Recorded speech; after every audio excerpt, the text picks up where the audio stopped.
Boa tarde, bem-vindos aqui ao canal para mais esta live de domingo. Eu também aproveito, antes de entrarmos no tema, também aproveito para fazer aqueles avisos. Deem like nesse vídeo se gostarem, difundam-no pelos seus amigos, conhecidos, familiares e inscrevam-se no canal. Caso ainda não sejam inscritos no canal, inscrevam-se no canal, ativem o sininho para receber todos os avisos das lives que aqui vão sendo feitas. Aqueles que quiserem fazer alguma colaboração através do Superchat, eu depois, no final, terei o gosto de ler todas as mensagens que enviarem, as perguntas que fizerem, terei todo o gosto em fazer isso. Eu tenho feito sempre aqui lives em que tento relacionar com os acontecimentos que vivemos. Acontecimentos que vivemos pelo mundo, acontecimentos que vivemos aqui no Brasil. E hoje ocorreu-me fazer uma live sobre uma grande figura de um jovem heróico, de um jovem católico heróico que deu a sua vida na luta contra o comunismo no México, no início do século XX, na famosa Guerra Cristera. A Guerra Cristera, eu vou falar um pouquinho dela. A Guerra Cristera, a Guerra dos Cristeiros, ou a Cristiada, como também é conhecida, tudo a ver com o nome do nosso Senhor Jesus Cristo, né? Cristiada de Cristo, cristeiros, aqueles que combatiam por Cristo. E todos se recordam que há um filme que se focaliza alguns episódios dessa guerra, exatamente um filme intitulado Cristiada. Mas um filme que foi bastante sabotado, né? E compreensivelmente sabe-se por quê. Bom, qual é o meu empenho nesta live? Não vou, evidentemente, num tempo exíguo da live, fazer uma biografia completa do personagem que nós vamos falar hoje, que é Luís Segura Vilches. Ele, como nós vamos ver, é um jovem valoroso, um jovem heróico. Mas eu não vou fazer uma biografia completa dele, nem muito menos fazer aqui assim, em pouco tempo, o resumo da Guerra Cristera ou da Cristiada. Mas eu gostaria de localizar apenas dois aspectos. Um é como nós, como um país, pode ir aos poucos, e agora me foco mais sobre o Brasil, um país pode ir aos poucos, como foi o México do início do século XX, caminhando para uma perseguição religiosa. Não imediatamente, não totalmente logo de início, mas foi o que aconteceu no México. No México, nós tivemos em 1917, exatamente no ano da Revolução Comunista Russa, precisamente no ano das aparições de Nossa Senhora de Fátima, em 1917, no México, o mundo político elabora uma constituição marcadamente anticatólica, marcadamente anticlerical também, se pudesse dizer assim, pois ela vai perseguir muito o clero. Então, mas vamos ver o seguinte, essa Constituição é uma Constituição marcadamente anticlerical, anticatólica, sobretudo, mas os princípios delas não vão ser aplicados imediatamente. Eles vão ser aplicados aos poucos, e é uma Constituição que vai marcando a política mexicana e que 10 anos depois vai se consumar, quer dizer, um pouco antes desses 10 anos, vai começar a se consumar e, ao fim de 10 anos, vai fazer eclodir a chamada Guerra Cristera. Primeiro, os católicos vão fazer uma resistência pacífica, né? Se nós pudéssemos dizer assim, porque eles vão sabotar coisas, vão não participar de trabalhos, não usar transportes públicos, enfim, vão fazer uma série de medidas para sabotar o governo. Mas vejam bem, não se iludam. Como sempre, e olha que aquela era uma época de muito mais fervor, de muito mais constância católica, há sempre os oportunistas, há sempre os acomodatícios, há sempre aqueles que preferem pensar no Deus ventre, como diz São Paulo, e pelos interesses pessoais prejudicados, começam a voltar-se católicos, começam a voltar-se contra católicos. Por exemplo, quando antes de começar a insurreição propriamente militar, que era uma verdadeira guerrilha contra o exército, contra as tropas federais, não é? Contra as tropas mandadas pelo governo anticlerical, havia católicos que viam-se prejudicados nos seus negócios e, pensando nos seus negócios, perseguiam os seus irmãos de fé e os denunciavam às autoridades para não verem seus negócios prejudicados. Mas vejam, portanto, como o começo do tolher as liberdades, no início não era só, estava na Constituição, mas não foi aplicado logo, vamos levar em frente, e essas proibições vieram aos poucos. Vieram proibições para as ordens monásticas, vieram violações da propriedade das ordens monásticas, foi proibido o culto público fora das igrejas, depois foi proibido o uso de trajes religiosos e eclesiásticos, por exemplo, um sacerdote não podia usar a sua batina na rua, um religioso não podia usar o seu hábito na rua, e cada vez mais houve perseguições e tudo foi processivo, mas se chegou a uma situação que era de aberta perseguição aos católicos. Eu vejo, sem querer fazer paralelos, né? Porque esses paralelos podem ser gratuitos não, mas podem ser forçados às vezes, mas sem querer fazer paralelos, mas nós temos que ver o seguinte: nós tivemos uma Suprema Corte que, em nome de combater uma ideologia negacionista, seja lá isso que for, ou seja, um pretexto, com base em fatos, em deformações, em falsificações de fatos históricos e fatos atuais, decidiu que se qualquer prefeito, qualquer governador pode fechar igrejas, pode proibir cultos, etc. Isso é muito grave. E isso é uma porta aberta para que no futuro uma Suprema Corte venha também a dizer o que é que se pode ou não se pode fazer dentro de uma igreja. Porque, em nome do combate a uma ideologia negacionista, não é? Pode-se fazer isso. Lembrem-se que muitos daqueles ministros falavam em nome de doutrinas iluministas, citavam Marx, citavam Habermas, citavam outros pensadores marxistas e anticatólicos. Bom, então, esse era um aspecto que eu queria chamar a atenção, como uma sociedade pode derrapar de uma situação de normalidade para uma situação de convulsão. Por exemplo, através de uma Constituição. Agora, o outro aspecto é o seguinte: o que é o heroísmo? O que é mesmo o heroísmo? Nós vamos ver o exemplo de um ato heróico supremo, de um jovem de 20 e poucos anos, 24 anos. Um jovem de 24 anos. Mas nós vamos ver o que é ser herói. Nós vamos ver o que é ser denodado. Nós vamos ver o que é ter fé. Porque, ao contrário do que muitos imaginam, ser herói não é ser um bravateiro, não é chegar e ser um descabelado, insultando todo mundo. Isso não é ser herói.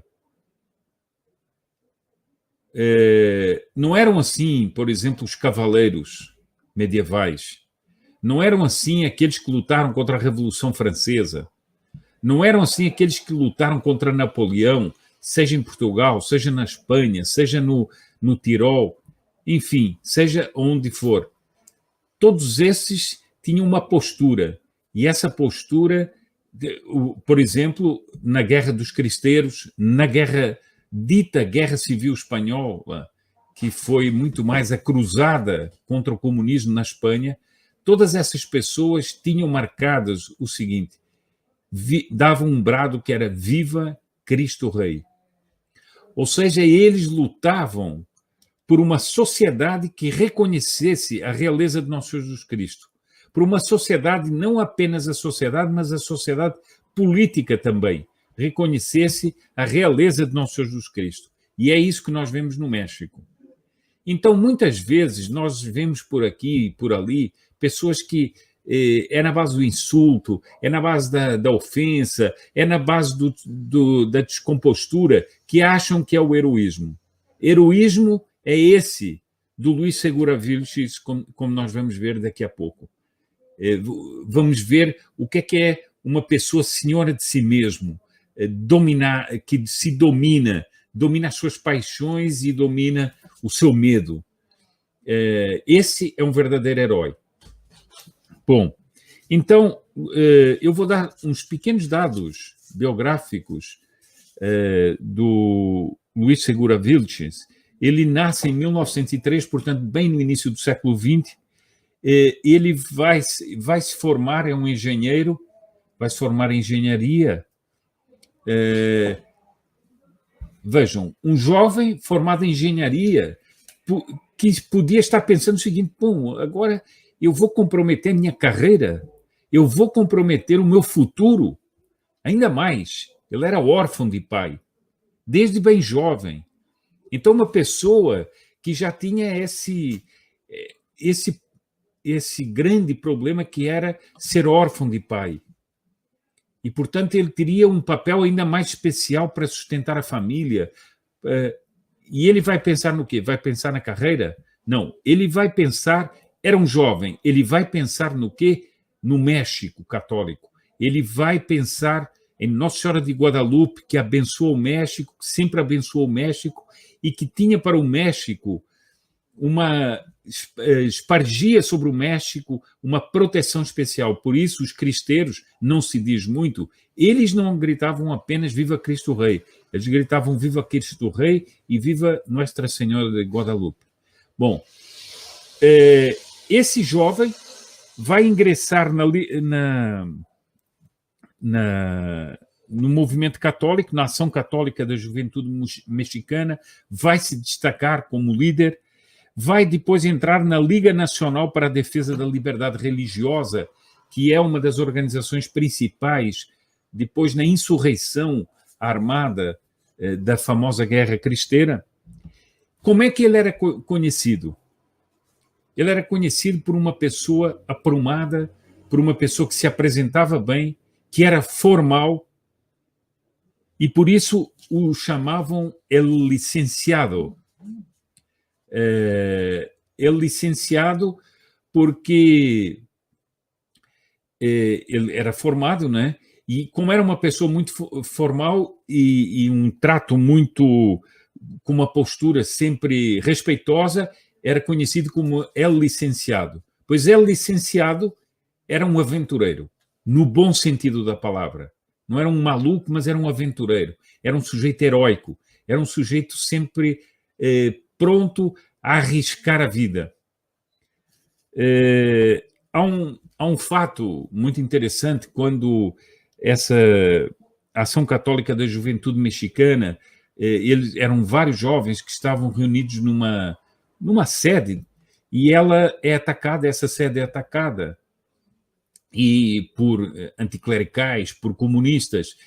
Eles vão tentando entrar na sede e os que estão ali dentro vão tentando se defender. A uma certa altura eles vão ter que empreender uma fuga e vai ser o Luís Segura Vilches que vai ficar na frente até ao último momento, cobrindo a retaguarda para que os companheiros pudessem empreender uma fuga. Bom, A um certo momento, um amigo dele, um católico está com ele, um jovem católico está com ele, pega uma pequena pistola, um pequeno revólver e atira nos inimigos. Só que o revólver trava e o rapaz fica desesperado e diz: bom, estou perdido. E ele olha para ele e diz assim: perdido por quê? Temos pedras aqui. E ele começa a tirar os ladrilhos de uma parede, começa a desfazer a parede para começar a atirar nos adversários ladrilhos de uma parede. Assim era Luís Segura Vilches. Bom, qual é o fato que eu vou comentar?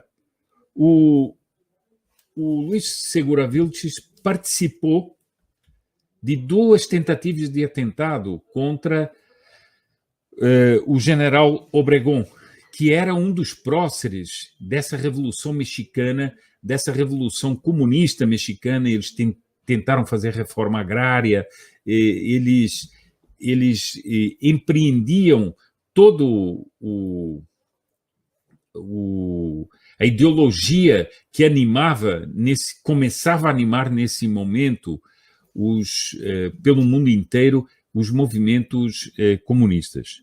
Bom, e ele era um dos próximos desse regime anticatólico e o Luís Segura Vilches participou de 2 atentados e no segundo atentado, vejam bem, ele participa do atentado, eles vai cada um para o seu lado depois do atentado, ele vai com um amigo, se aprontam, vai com um amigo para uma praça de touros onde seria uma tourada em homenagem a Obregón. E ele vai para lá para ver se o atentado tinha dado resultado ou não. E ali ele percebe que não, que infelizmente o atentado não tinha dado certo. Bom, por ordem direta do Plutarco Elias Calles, que era o presidente, outro grande perseguidor dos católicos, ele manda prender um monte de gente por causa desse segundo atentado, e entre os presos está o famoso, é um homem que é muito famoso na Guerra dos Cristeiros, que é o Padre Pró. Ele e o seu irmão são presos e eles vão anuncia-se que eles serão fuzilados. O que é que o Luís Segura Vilches faz? Ele, quando sabe disso, para salvar a vida do Padre Pró e salvar a vida do irmão, ele apresenta essas autoridades e diz o seguinte: o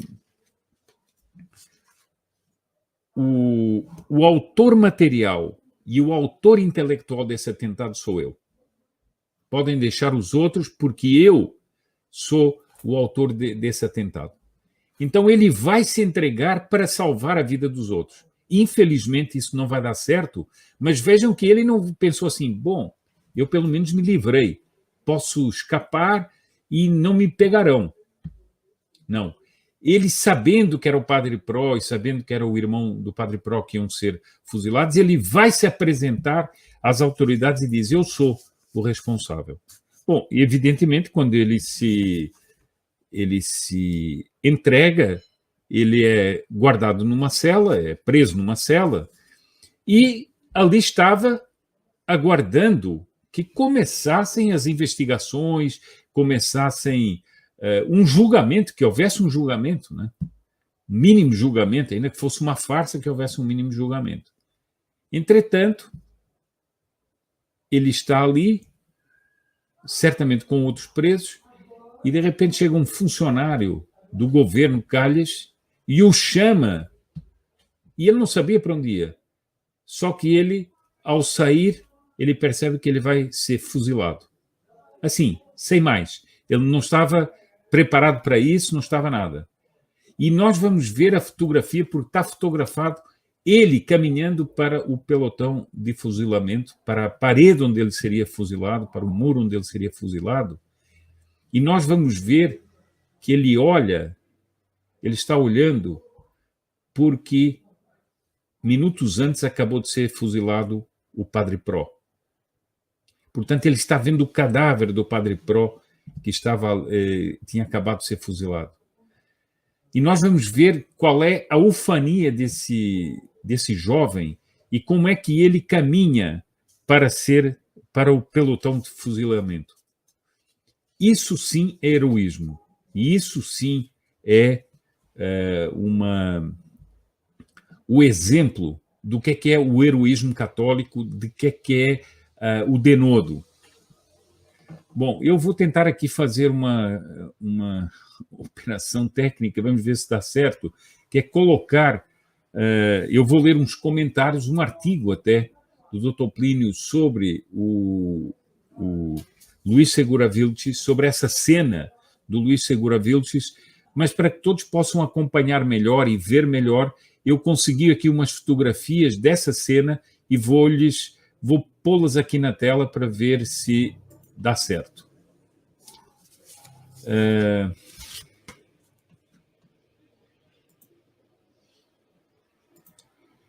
Pronto. Depois eu tenho outras fotografias para poder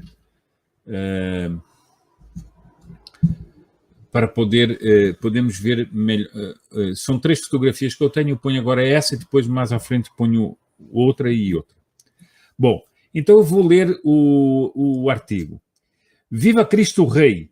Tal era o brado que nos anos 20 do século XX abria as portas do céu e da glória eterna para muitos dos mártires durante a resistência católica do México.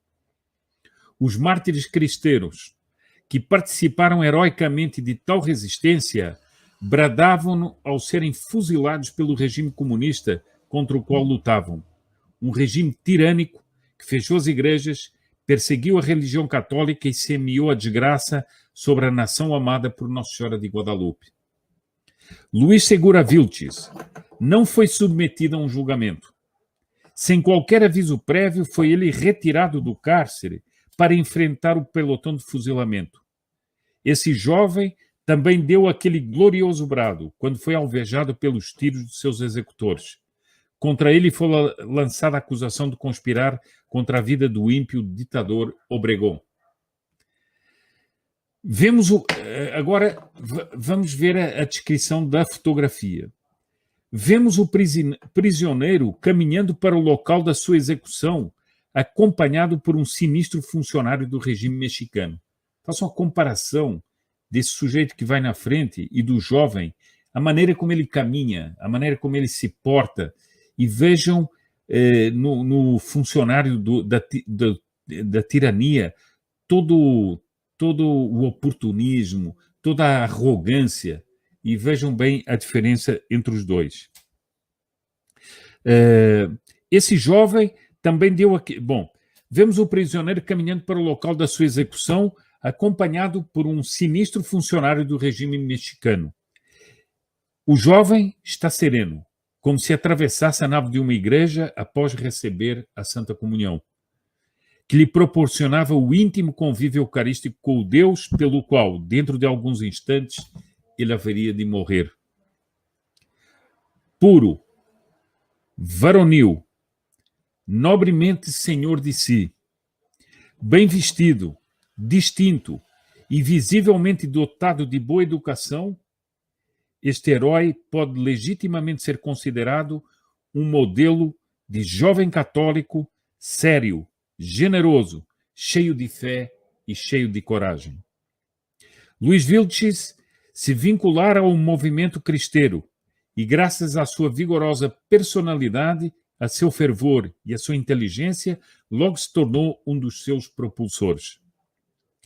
Testemunhas afirmaram que o jovem mártir só foi informado de sua iminente execução quando estava sendo retirado da sua cela. Portanto, vejam, ele não sabia para que ele estava sendo tirado. Ele podia julgar que ele estava sendo tirado para, por exemplo, ir ser interrogado ou ir ser submetido a um julgamento, qualquer coisa assim. Não, ele foi tirado e foi levado para a sua execução. Portanto, esse jovem que está caminhando aí foi o jovem que foi tirado minutos antes para ser executado, e vejam a calma com que ele está. Testemunhas afirmaram que o jovem mártir só foi informado de sua iminente execução quando estava sendo retirado de sua cela. Prontamente respondeu ele que seus assassinos o enviariam para o céu. Até mesmo o comandante e os soldados do pelotão de fuzilamento comoveram-se ao presenciarem suas disposições de espírito. Bom, eu agora vou tirar essa fotografia daqui e vou pegar uma outra, que é o detalhe. Eu peço só que tenham um pouquinho de paciência.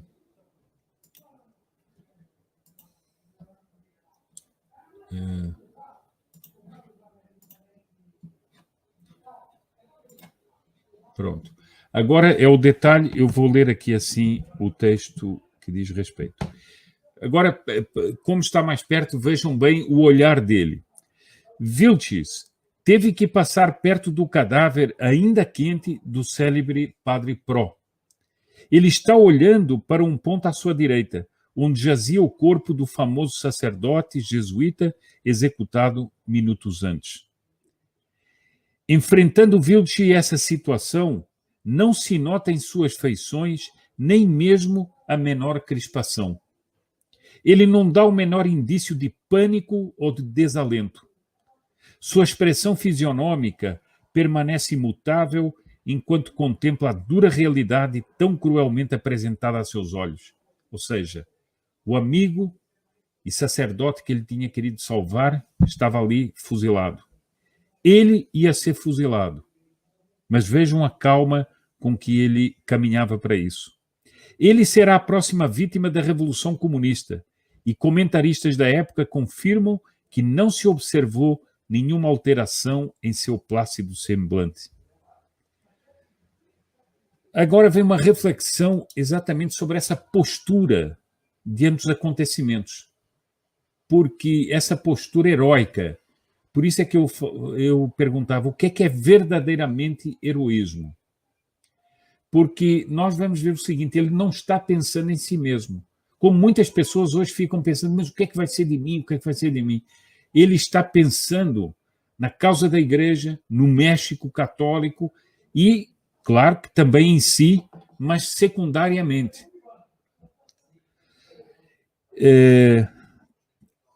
A que é que se deve esse domínio de si? Tal domínio de si só pode resultar de uma graça extraordinária para enfrentar o martírio e de uma especial força espiritual.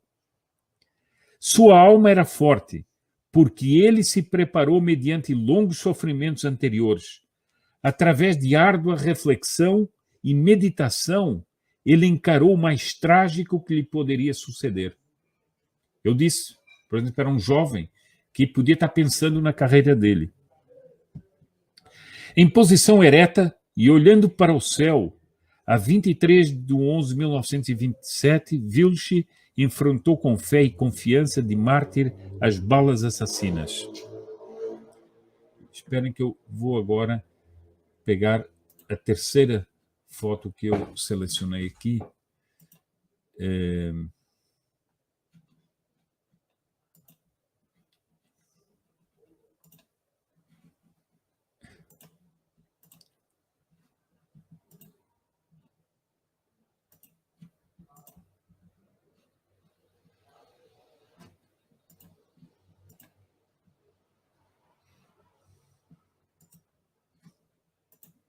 Peço mais um minuto de paciência aí.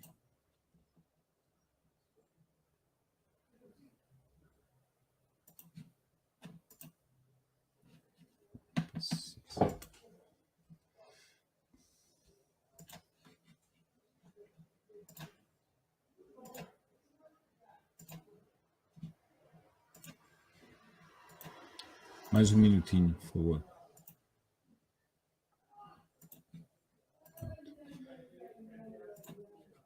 Agora, nós temos aqui a cena do pelotão de fuzilamento e vejam, se conseguirem, ao fundo está Luis Segura Vilches, que vai ser fuzilado.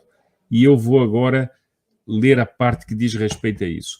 Em posição ereta e olhando para o céu, a 23 de novembro de 1927, a Guerra Cristeira, propriamente a guerra tinha começado no início de 27, em janeiro de 27, Vilches enfrentou com fé e confiança de mártir as balas assassinas.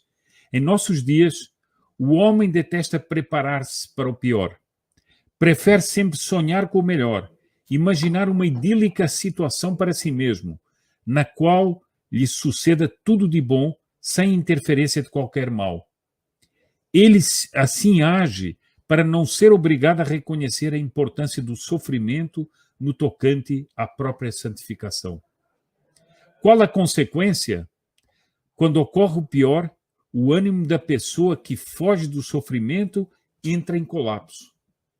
Muita gente que diz, eu não aguento mais, eu estou desesperado. Mas por quê? Porque a pessoa não tem esta postura que tinha Luiz Segura Vilches, que era uma pessoa que tinha fé, olhava para os ideais mais elevados e tinha refletido, tinha meditado, tinha se preparado para uma situação assim, evidentemente contando com a graça de Deus. Então eu continuo. Qual a consequência? Quando ocorre o pior, o ânimo da pessoa que foge do sofrimento entra em colapso. Com o jovem Vilches não sucedeu isso. Ele estava preparado para a realidade mais cruel.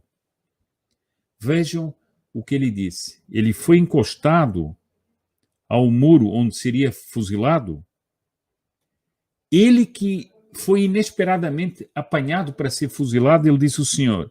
Ele disse, voltou-se para o pelotão de fuzilamento e disse, senhores, estou pronto. Disse Vilches, diante dos seus executores, com sobranceria, olhando para o céu. Este momento exato ficou registrado na foto acima. Segundos depois, e com que segurança, ele entrava em um outro céu, do qual o nosso é apenas um símbolo. Que glória a sua ao ser levado pelos anjos ante o trono excelso de Deus para o verdadeiro encontro com o Cristo Rei, por quem ele acabava de oferecer a vida terrena, e com Maria Santíssima, que sorriu docemente para esse heróico filho. Bem, e todos esses que ocupam postos de mando, que agem com arrogância, não são heróis. Eles são covardes, revestidos de um poder que lhes dá força para massacrarem os outros, para pisarem sobre os outros, para pisarem sobre a sociedade, para fazerem o que fizeram no México, tendo sido derrotados pelos cristeiros. E aqui eu não vou falar disso, mas há na história dos cristeiros muitas traições que são feitas por católicos para entregá-los aos inimigos. Mas isso eu poderia deixar para uma outra hora, e é também um dos pontos que nós temos que ter vigilância, é não nos deixarmos manipular por aqueles que, no fundo, podem querer trair os ideais pelos quais se luta. Bom, eu então vou terminando por aqui essa live sobre Luiz Segura Vilches. Ele é uma figura empolgante, ele é uma figura heróica, ele é uma figura determinante, e nós podemos, e temos o dever, não é? Se somos católicos, de voltar as nossas preces para um herói assim e pedir-lhes que nos inspire no dia a dia, que nos inspire em todas as atitudes, para também podermos defender com ânimo o Brasil, na situação que seja necessária. A história dos cristeiros teve muitas fases, teve muitas resistências, teve as resistências de oposições às medidas do governo que não tinham nada a ver ainda com atitudes militares. Eles foram para uma guerra, e para uma guerra de guerrilha, quando o governo totalitário e anticlerical os começou a perseguir. Bom, então, assim, inspirados pela figura de Luiz Segura Vilches, eu lhes desejo um bom final de domingo, um abençoado final de domingo, com a perspectiva de irmos sempre olhando para e pensando e meditando no que é o verdadeiro heroísmo, em quais são os verdadeiros perigos que nós atravessamos, e atravessamos reais perigos no Brasil, e vermos o seguinte: este é o comunismo de sempre. Não é o comunismo dos anos 20, dos anos 30, não, não. Este é o comunismo de sempre. O ódio é o mesmo. As práticas podem ainda não ser assim, mas por trás de cada cancelamento nas redes sociais, que é a nova expressão do ódio, por trás disso está o desejo de um pelotão de fuzilamento. Pensem bem nisso. Então, uma vez mais, as minhas saudações neste final de domingo e um abençoado final de domingo para todos.